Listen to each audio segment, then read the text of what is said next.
যেতাম ওখানে।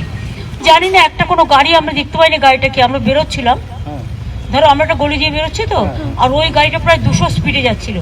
যেতে যেতে মানে আমাকে গাড়িটা প্রায় ড্যাশই করে দিত, এবং গাড়ি মানে পুরো মরেই যেতাম ওখানে।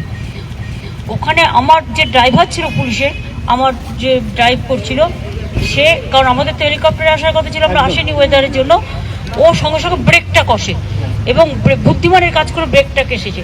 ব্রেকটা যখন কষেছে আমার পুরো ড্যাশবোর্ডটা এসে মাথায় লেগেছে, আর তখন একটা কনকাশন হয়েছে এবং কিছুটা রক্তও পড়েছে এবং কিছু ফুলেও আছে। এখন যেমন সারা মাথাটায় পেন হচ্ছে, তাই নিয়ে আমি কাজ করে গেলাম। এখন কথা হচ্ছে যে গাড়িটা যদি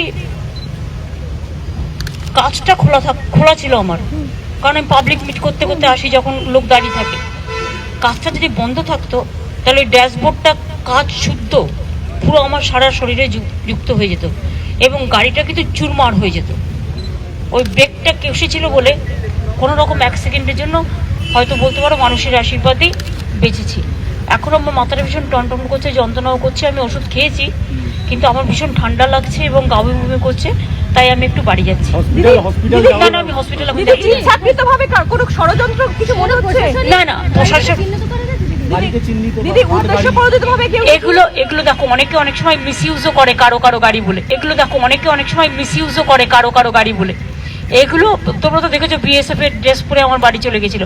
আমার মনে হয় এটা পুলিশ ইনভেস্টিগেশন করুক, মানে law will take its own course, police investigation করে দেখুক। আমি এক্ষুনি কোনো কথা বলতে চাই না, পুরো মরেই যেতাম ওখানে।